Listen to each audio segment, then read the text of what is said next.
Bulletin में सबसे पहले आपको खबर दें, हुकूमत और तहरीक इंसाफ में इलेक्शन की तारीख पर मुज़ाकरात का एक और राउंड आज होगा।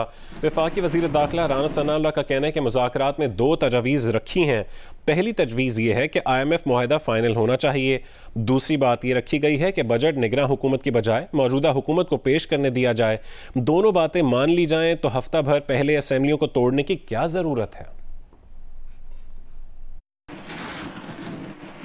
अगर आज इलेक्शन कमीशन इस बारे में यकसुई से काम करना शुरू करे भी, तब भी 14 मई को ये इलेक्शन जो है ये मुमकिन नहीं। PMLN की जो तजावीज़ है, एक तो ये है कि IMF के साथ मुआहदा जो है वो फाइनल होना चाहिए। दूसरा ये है कि बजट जो है, यही हुकूमत जो कि इस वक्त IMF के साथ मुआहदा कर रही है, दो चीजें उनके साथ तय हुई है, तो ये बड़ा जरूरी है कि बजट जो है उसके मुताबिक बदला जाए। तो ये दोनों चीजें जो है जरूरी है। ये दोनों चीजें अगर इसके बराबर होता है तो ये बात 30 जून या सेकंड वीक ऑफ जुलाई में चली जाती है। तो फिर इसमें क्या जरूरत है पहले सदनियों को तोड़ने की, पूरी करने दी जाए। साफ नजर आ रहा है कि पार्टी मुज़ाकरात में बैठ तो गई है, लेकिन शायद दिलो दिमाग से इस बात को मानने के लिए तैयार नहीं है या हक में नहीं है इसके। अगर मुज़ाकरात नाकाम होते हैं तो फिर वो बोझ भी आप ही पे होगा। सर, पार्टी के कायद मियां नवाज शरीफ साहब, उन्होंने कहा कि ठीक है, मेरी अपनी रेजर्वेशन है, मैं इसका हिस्सा नहीं बनूंगा, लेकिन मैं इसे आपको रोकता नहीं हूँ। तो बेहतर सूरत हाल पैदा कर सकते हैं तो हम एक्सेप्ट करेंगे।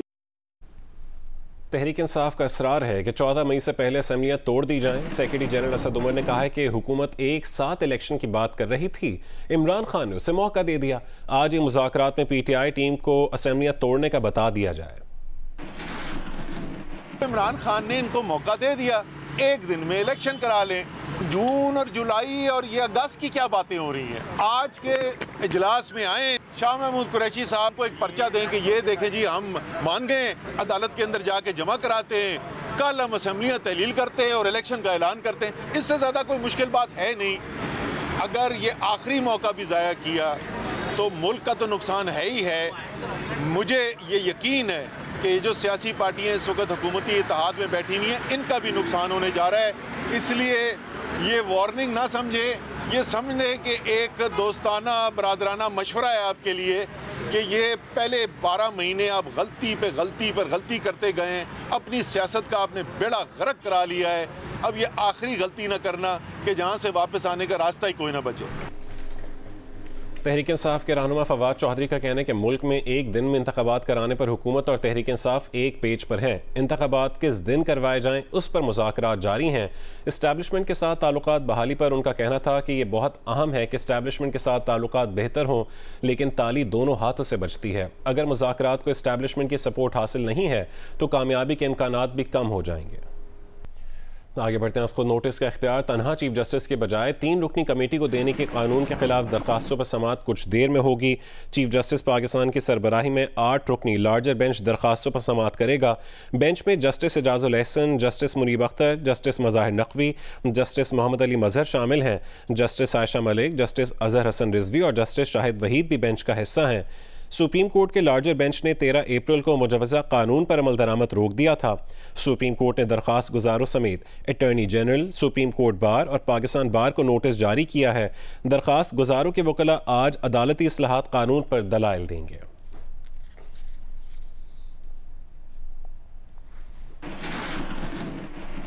सुप्रीम कोर्ट के जजेस के दरमियान इख्तलाफात खत्म करने के लिए चीफ जस्टिस उमर अता बंदयाल ने सुप्रीम कोर्ट जजेस के एजाज़ में गुज़िश्ता रात इशाइया दिया। ज़राए के मुताबिक इशाइये में सुप्रीम कोर्ट के 15 में से 14 जजेस ने शिरकत की। सुप्रीम कोर्ट के सीनियर तरीन जज जस्टिस काजी फायज़ ईसा ने इशाइये में शिरकत नहीं की। चीफ जस्टिस पाकिस्तान की जानिब से इशाइये का मकसद जजेस के दरमियान इख्तलाफात को ख़त्म करना था।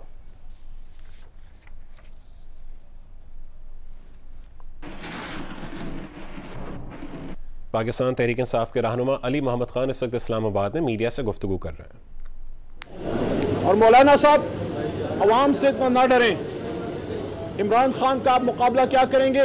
आप तो इमरान खान के सिपाही अली अमीन खान गंडापुर का भी मुकाबला नहीं कर सकते। और इसीलिए आज अली अमीन खान गंडापुर के साथ जो हो रहा है, पाकिस्तान में किसी बदतरीन दहशतगर्द के साथ ऐसा नहीं हुआ जो आज गंडापुर साहब के साथ हो रहा है। क्या गुनाह है उसका? क्योंकि वो इमरान खान का सच्चा सिपाही है, साथ खड़ा है, बस ये गुनाह है और कोई गुनाह नहीं। तो आज इसलिए अहम प्रोसीडिंग है, हम अपनी सुप्रीम कोर्ट के साथ खड़े, हम अपनी आईन के साथ खड़े, और ये यकीन अवाम को दिलाना चाहते हैं कि अगर आईन में तरमीम होगी तो 2/3 से होगी। इनके पास नहीं है।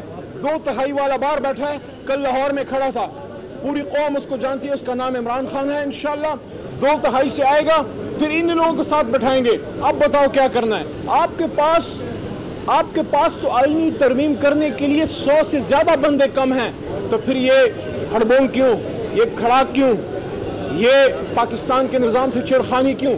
इसलिए आज बड़ी अली मोहम्मद खान इस्लामाबाद में मीडिया से गुफ्तगू कर रहे थे। उनका कहना था कि मौलाना साहब, आप इमरान खान का मुकाबला क्या करेंगे, आप तो अली अमीन गंडापुर का मुकाबला नहीं कर सकते। इमरान खान पर मुकदमात की छानबीन के लिए GIT की तश्कील के खिलाफ दरखास्तों पर लाहौर हाई कोर्ट में समाअत होगी। प्रोसिक्यूटर जनरल ने अदालत को बताया कि इन्हें रात में अदालत पेश ना होने का ऑर्डर दिया गया, अगर उन्हें पेश नहीं कराना तो निकाल दें। जस्टिस तारिक सलीम ने पूछा कि काबीना प्रोसिक्यूटर को पेश होने से कैसे रोक सकती है। इस पर मजीद तफसीलात हासिल करेंगे GU न्यूज़ के नुमाइंदे शाहिद हुसैन से। शाहिद, अदालत में प्रोसिक्यूटर और एडवोकेट जनरल में किस बात पर इख्तलाफ हुआ? जी, ये GIT की तश्कील के खिलाफ इमरान खान और तहरीक इंसाफ के जो रहनुमा है उनकी जानिब से दरखास्तें हैं। इसमें प्रोसिक्यूटर जनरल पेश हुए थे, जिस पर पंजाब हुकूमत के वकील यानी एडवोकेट जनरल ने इस पर एतराज़ किया था कि प्रोसिक्यूटर जनरल जो है वो इसमें पेश नहीं हो सकते, क्योंकि अभी इसके ये जो केस है ये ज़ेरे तफ्तीश है। इस पर हुकूमत की जानिब से उनको रोके जाने का एक नोटिफिकेशन भी जारी किया गया, जिसे प्रोसिक्यूटर जनरल ने खुद अदालत में चैलेंज कर दिया कि उन्हें रोका नहीं जा सकता। इसी दरखास्त के ऊपर आज 3 रुकनी बेंच के रूबरू समाअत हुई और एडवोकेट जनरल ने बताया कि प्रोसिक्यूशन का काम तब शुरू होता है जब केस का चालान आए, इसलिए प्रोसिक्यूटर जनरल अभी हुकूमत की जानिब से पेश नहीं हो सकते। बहुत शुक्रिया शाहिद हुसैन अपडेट करने के लिए। तौहीन इलेक्शन कमीशन केस में रहनुमा PTI फवाद चौधरी पर 16 मई को फर्द जुर्म आयद की जाएगी। इलेक्शन कमीशन में समाअत के दौरान फवाद चौधरी के वकील ने एतराज़ किया कि पहले जवाब तो आ जाए, फिर ही चार्ज फ्रेम हो सकता है। चीफ इलेक्शन कमीशन ने कहा कि आज भी जवाब जमा कराने के लिए ही तारीख थी। आज इस केस की चौथी समाअत है। मजीद समाअत 16 मई तक मुलतवी कर दी गई। वजीराबाद नाला पलखू के करीब डाकुओं की फायरिंग से 3 अफराद जाँ बहक हो गए हैं। डाकू 60 लाख रुपए से ज़्यादा की रकम छीन कर फरार हो गए। GU न्यूज़ के नुमाइंदे राना अंसर से अपडेट्स हासिल करते हैं। राना, क्या वाकया पेश आया? देखें, ये वजीराबाद में मेन GT रोड है, नाला पलखू के करीब वाकया पेश आया है। दरियाए चनाब पर वाकया जो NHA का टोल प्लाजा है उसके ये मुलाजमीन हैं और ये रकम बैंक लेकर जा रहे थे एक प्राइवेट गाड़ी में सवार होकर। तो मोटरसाइकिल पर सवार डाकुओं ने इन्हें नाला पलखू के करीब GT रोड पर रोक कर लूटने की कोशिश की और मज़ाहमत पर डाकुओं ने फायरिंग कर दी। फायरिंग के नतीजे में 3 मुलाजमीन जो है वो जाँ बहक हो गए और मुलजमान 60 लाख रुपए से जायद की रकम छीन कर फरार हो गए। वकुआ के फौरी बाद CPO गुजरांवाला अपनी पुलिस टीम के हमरा मौका पर पहुंचे। इस वक्त जाए वकुआ से शवाहिद जमा किए जा रहे हैं और पुलिस का यह कहना है कि तमाम इलाके की नाकाबंदी भी कर दी गई है। IG पंजाब ने वाकया का बहुत शुक्रिया अपडेट करने के लिए राना अंसर।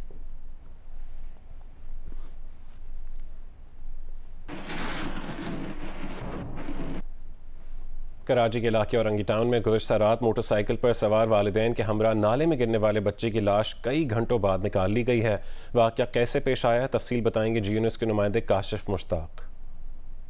जी बिल्कुल, औरंगी टाउन 11:30 नंबर से आपको रिपोर्ट कर रहे हैं। अफसोसनाक वाक़या जो है वो यहाँ रिपोर्ट हुआ। बच्चे की लाश अब से कुछ देर कबल यहाँ से मिल गई।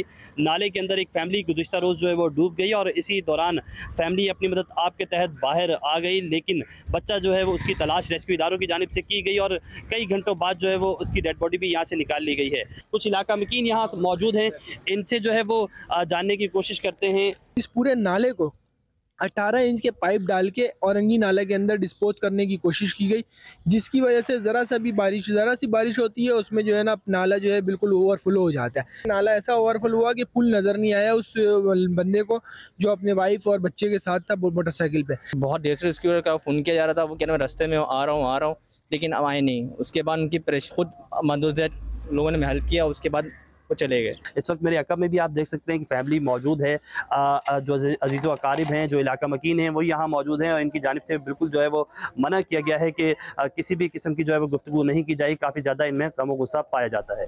जी।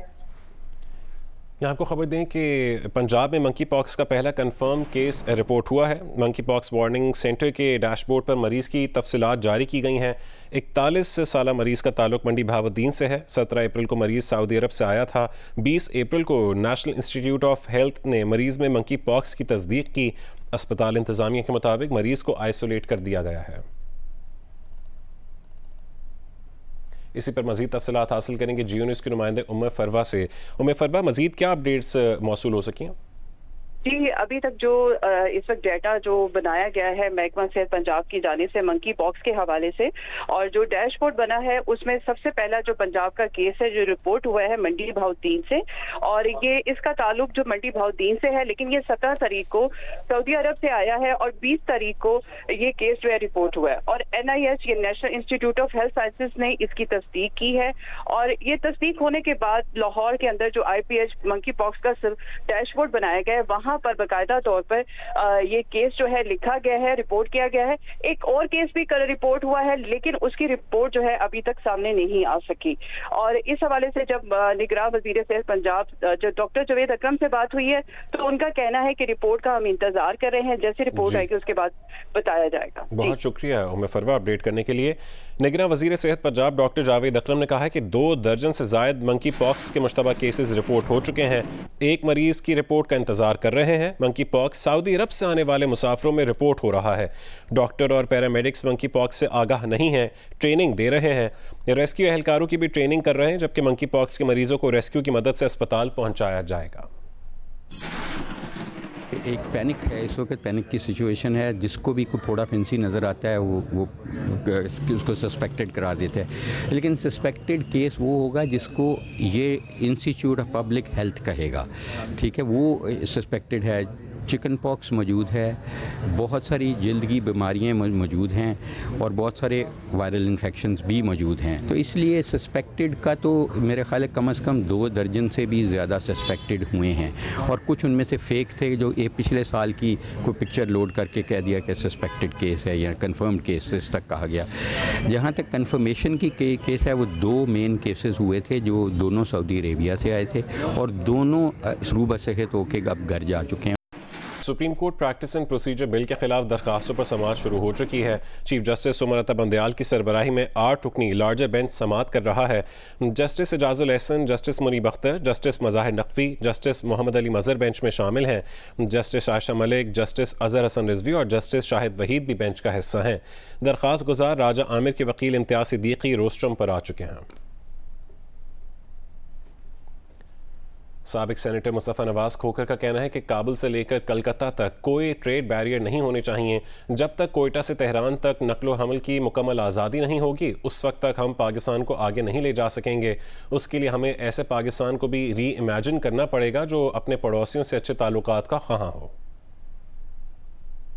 यूनिवर्सिटी के जो वीसी थे, जब वो यहाँ पर उन्होंने अपनी स्टेटमेंट दी तो उसमें उन्होंने जिक्र किया पाकिस्तान की जोग्राफ़ी का, और उन्होंने हमसे भी एक गुजारिश ये की कि इसके ऊपर भी कुछ रोशनी डालिए। तो अब वो जोग्राफ़ी जो है पाकिस्तान की, जो बड़ा अरसा हमें बताया जाता रहा कि पाकिस्तान के लिए एक बहुत बड़ी ब्लेसिंग है, वो अनफॉर्चुनेटली एक कर्ज में तब्दील हो चुकी है। हम उस जोग्राफ़ी का कोई फ़ायदा नहीं उठा सके, और आज जो छोटे सूबों के लोग हैं जो दूसरे सूबों से जुड़े हैं, या पंजाब भी जो एक बड़ी जिसको एशियन सेंचुरी कहा जाता है और एक बहुत बड़े मुल्क के साथ जुड़ा है, वहाँ पर हमने वो सिक्योरिटी स्टेट की जो ऐसे कॉन्स्ट्रक्ट्स खड़े कर दिए हैं कि हम रीजनल इंटीग्रेशन से भी दूर चले गए। काबुल से लेकर कलकत्ता तक कोई बैरियर्स नहीं होने चाहिए, trade barriers, freedom of movement, freedom of goods, ये जब तक नहीं होंगी और जब तक कोयटा से तेहरान, ये हम पाकिस्तान को उस वक्त तक आगे नहीं लेके जा सकेंगे। तो आई थिंक एक पाकिस्तान को अगर हमने वाकई री इमेजिन करना है तो हमें फिर एक ऐसा पाकिस्तान भी री इमेजिन करना पड़ेगा कि जो अपने पड़ोसियों के साथ अच्छे ताल्लुकात का ख्वाह है और उनके साथ ट्रेड को, उनके साथ ताल्लुकात को वैल्यू करता है, ना कि हर वक्त पाकिस्तान की एक जो रेपुटेशन है अनफॉर्चुनेटली जो ओवर द ईयर्स बन गई है, हमें तस्लीम करना पड़ेगा कि हम हर किसी से उलझे खड़े हैं। तो हमें अपनी ये सारी अपनी सिक्योरिटी स्टेट के जो कॉन्स्ट्रक्ट्स हैं उनको ना सिर्फ डिमोलिश करना पड़ेगा बल्कि एक नए तरीके से उभर